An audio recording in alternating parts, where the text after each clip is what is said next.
Welcome to the Authenticos podcast, the show that covers everything related to delivering digital transformation in large organizations.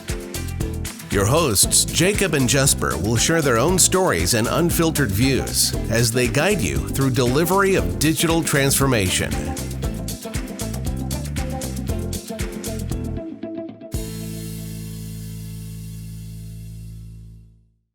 We are slowly getting into the flow of things, I think, here in our third episode, where the topic will be adoption of technology, and which obviously leads on from our previous episode where we talked about just the speed of technology and how that impacts the kind of more the technological side. Yeah. So obviously there's a lot of challenges involved with adopting the technology that's being delivered as part of a digital transformation on both the client side and the delivery side. And last time you kind of mentioned an example of yours where you had been involved with a Microsoft implementation that clearly showed the impact when a resource isn't up to date on their knowledge. And I was just wondering if you could expand a little bit on that. Yeah, the reason why I brought it up was that it was an interesting example of what happens when you're trying to move ahead with new technology. Yeah. But your resource pool, the resource that you have, or at least some of them that you have available, based some of their knowledge on previous versions, previous applications from the ecosystem. Yeah. And that's a big risk.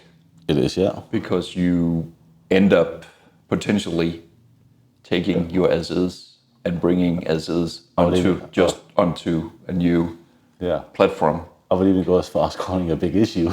Yeah, that was my nice way to say it. Of course, it's a big issue. And it's something you really have to be on guard of, that this doesn't happen. Yeah. And I came in rather early and was able to guide the client. Yeah. So you spotted it early on. Yeah, because I was brought in to be like a second opinion advisor to the CFO. Yeah. And we pretty early discovered that the guidance we were given by the system integrator was based on some old technology, and that we had to expand our resource pool to bring in this case, solution architect. Yeah. And a solution architect, but further also enterprise architecture experience, who had knowledge working with these new technologies. So basically making sure that whoever you're replacing him, and making sure that whoever came in was updated on their current skill set. Yeah, and that's been a lot of the roles I have covered the last years, I would say, helping the clients just translate from the different ecosystems and trying to because it's not an easy journey, and I think a lot of clients really underestimate the internal strain it'll put on an organization doing that. However, I do know that you've been working in the capacity of advisory for the last many years, and mainly on the client side. So I was just wondering, from your perspective, if we look at the various partners or consultancies out there delivering, these transformation projects to the clients, what challenges do you see there, or what's good and bad really when it comes to their capability to adopt the new technology? Yeah, that's really where it gets interesting, right? It is. You in most of the system integrators that you have there today, they don't cover everything. So in a lot of cases, you end up with this multiple, vendor system integrator. Absolutely. Which I personally think can have its benefits because you get people that are specialized. And I don't see it as a problem as long as you're just aware of it, that you need to, this is the case. You need to bring in people where they are, where they can really add benefit to your program, and you're really, really firm on your vision. That's why I keep coming back to what is the vision, that you really have, everything written down in terms of where do you want to be as an organization within 5 years, which technologies do you want to use, which technologies you don't want to use, how married do you want to be with the different ecosystems? Do you want to go across even ecosystems? It could be that you have. There could be a lot of business benefits in doing so. I have been, I've been involved in businesses where we had, both SAP and Microsoft in the solution, or the different solutions. We had SAP for, some supply chain. We had Microsoft for some others, and it worked. It worked, and it can work. So I'm coming back to the vision. I'm coming back to really what is your strategy? Exactly. But I'm also thinking, you must have come across some delivery partners where you actually see that they've done a good concerned effort of making sure that they are adapting the technology so they can deliver it, at a good level, but on client side. Yeah, I do. There's a lot of good. There's a really lot of good partners out there, and the best ones are obviously the ones who know, what they're good at. What is the core business that they can help the client with, and where they're not good. Yeah. And of course, where they're not good, they can bring in other expertise, and they're not afraid to bring in other external people to fulfill that gap. Yeah, and actually, I was just wondering this. So, because at least in the partner side and also the client side, it's do you think a lot of their success in adopting technologies is really down to the resources they have and their willingness to potentially learn in their spare time and yes, because reality is like for these companies to be profitable, these resources need to be billable most of the time, which means they are not learning new stuff. That's true. They're delivering, and that's also what I'm telling you. New resources to come whenever they want to get into this industry and this space, is that they have to be willing to use some of their spare time to really always upgrade the knowledge that they have, because the pace that we see and the new technology coming into play is just remarkable, and it will only go up in the years ahead. So you're spot on with what you say. To expect that you could learn new technology while you're sitting on an implementation, that's not going to happen. No. At least not as a lead or a senior member of the team. Reality is today that people will complete the program, and then they will quickly roll on to the next one. So it's not like they have 1, 2, 3 month gap in between. No, which really you would need to catch up on potentially a couple of years of lag in your technological knowledge. Yeah, that would be the ideal, that you could do that, but that's not the case. I know. and actually it's just on the point of people, really being responsible for keeping up to date themselves as well, as in their spare time, or or if they're lucky in some time that's been granted by their company. I burned my fingers expecting senior resources to be fully updated on technology. So in my service company, I had this approach in the beginning where I would bring in very, very senior resources, typically mid-40s to basically 60 years old, because they would know the industry and the processes. And not for all of them, but for quite a few, I've found that they had been in the game for so long now that they didn't do that anymore. So as far as providing a team that was willing to learn, and also, but also have that business side of it, whenever we were implementing, I found a mix of senior resources, but also younger resources that are hungry to learn. Yes. That was such Yes. a good mix. Yeah. And actually, what I found as well is that the younger resources was quite often technically upskilling the older resources. So that to me was as a good way of ensuring adaptation as you kind of, as you deliver, really. Yes. It's a very good point with the mindset. Always being hungry to learn new things. Always, thinking.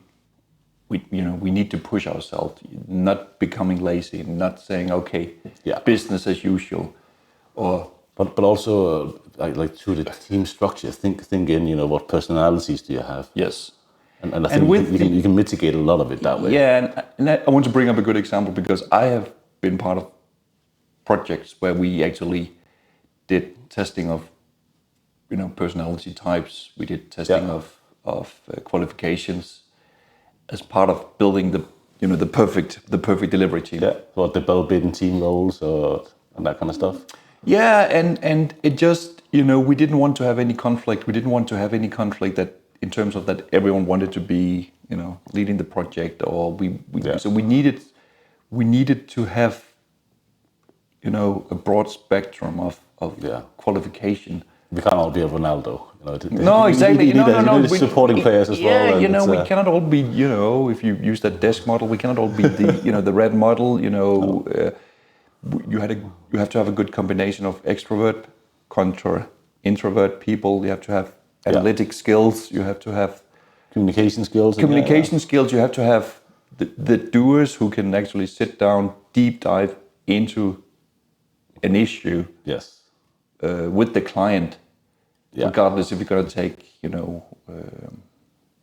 day or you need that. You need those kind of resources who are willing to do that. Yes. And that's why I want to bring that up, because I think that's something that is often it is not used, or maybe just looked at with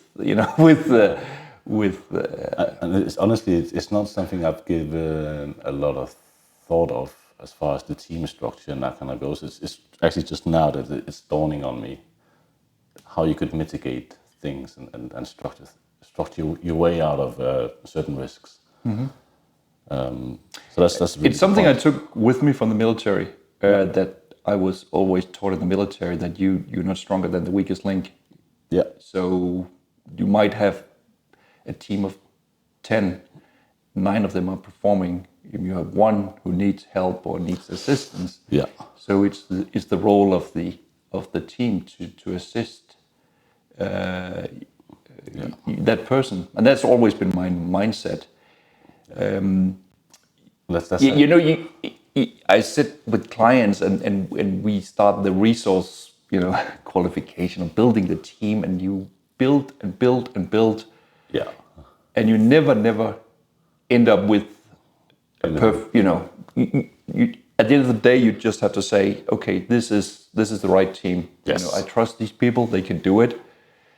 And they're going to go on a transformation journey themselves anyway. So dynamics will change, and you have to test it out at some point. Exactly. But bringing the resources who are hungry to learn, they can be taught. They can be taught the different business angles much easier than people who don't have the mindset of being hungry for learning. Yeah, so it's definitely not where I was going with the partner side question or delivery side question, but I think there's some new points there for me. That's really good. That's good. And then what's your view on then bringing in third-party advisory to kind of ensure adoption? Yeah, for me, it's always been a natural way of thinking that you build you build a solid team. You bring in third-party people who have the experience of just, to pressure test it. Yeah, just looking under the hood. Everything has been, set up. They might do, some assessment. So I guess that goes both on the tangible delivery, but also just an assessment of how does the organization around it look like, and it can be on the technology side. It can be on the governance side. It can even be on the change management side.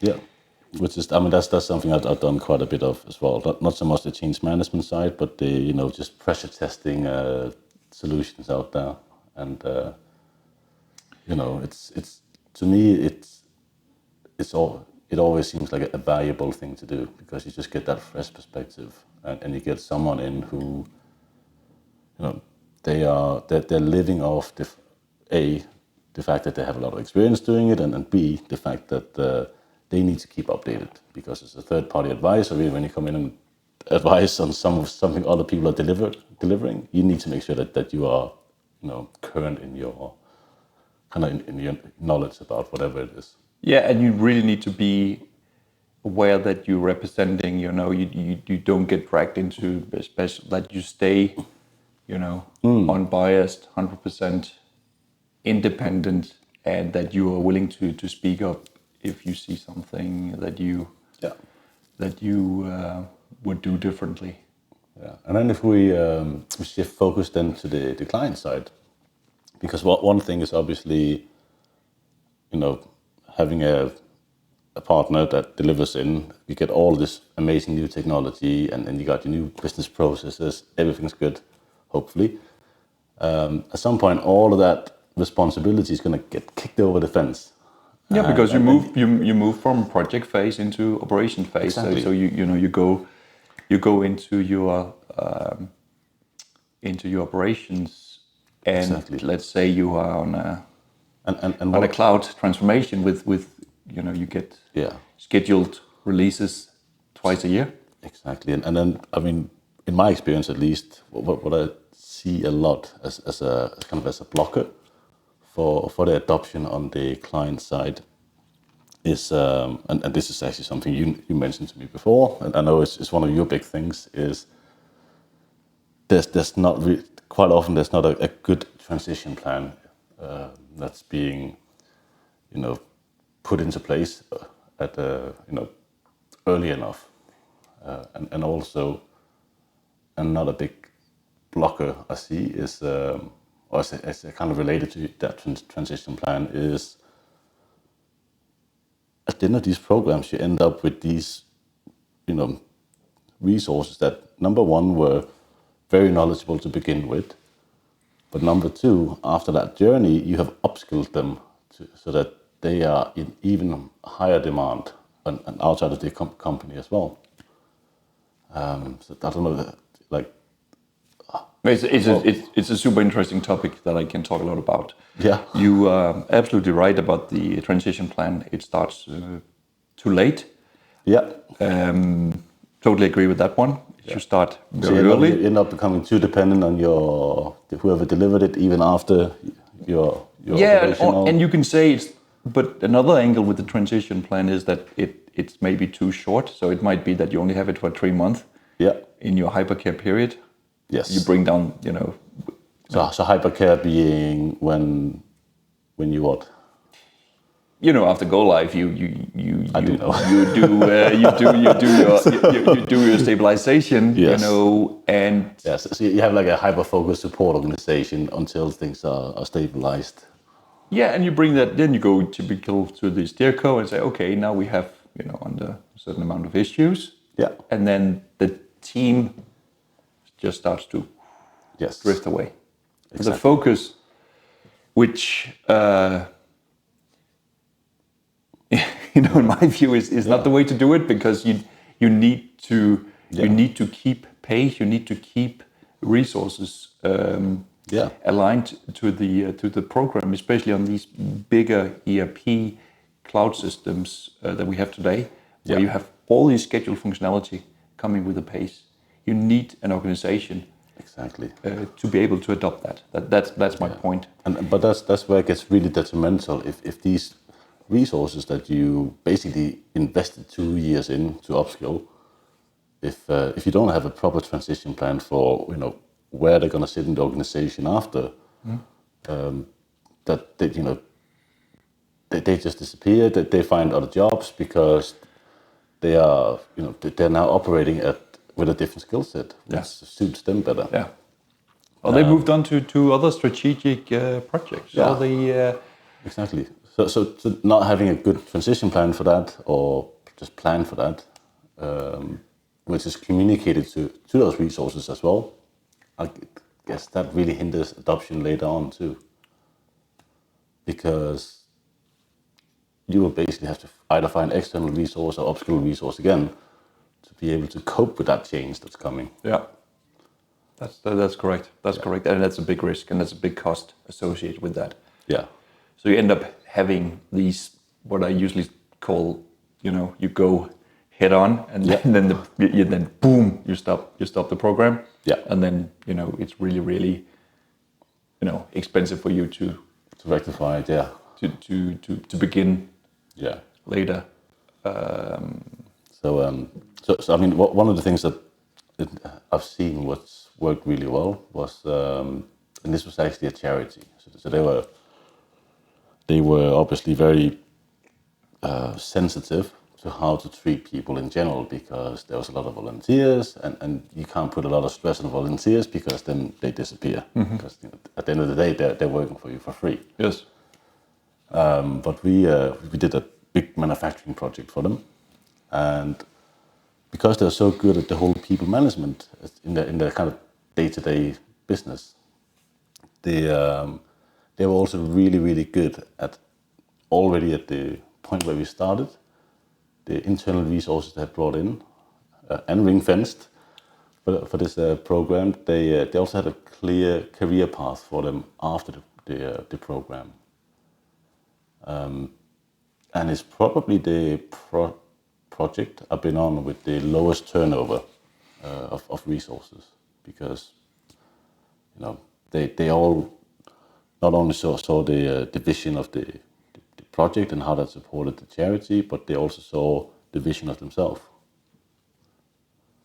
I like that example. And you know what? I like that example because it was a successful program. Yeah. We see so many negative stories, and I think one of the... I do want to bring up some good stories. Yeah, but that's also what I want to do with these podcasts, because I want to bring out, some of the positive stories of what, absolutely what not to do but also the good examples, what you should do, what carries, what exactly. makes a difference, But it is it's like the book Good to Great, what really makes the good implementations, so much better than the other ones. I think that's really interesting, and that's also what you're referring to here. It is, yeah, and it's but it's such a big. I mean, the whole change management and adoption of it is such a big area and very fluffy. I mean, you could make a separate podcast series just on that. So I don't know. Is this like feels like a natural place to stop? And I think it does. Yeah. To the third episode. Thank you very much, Jacob. Thank you.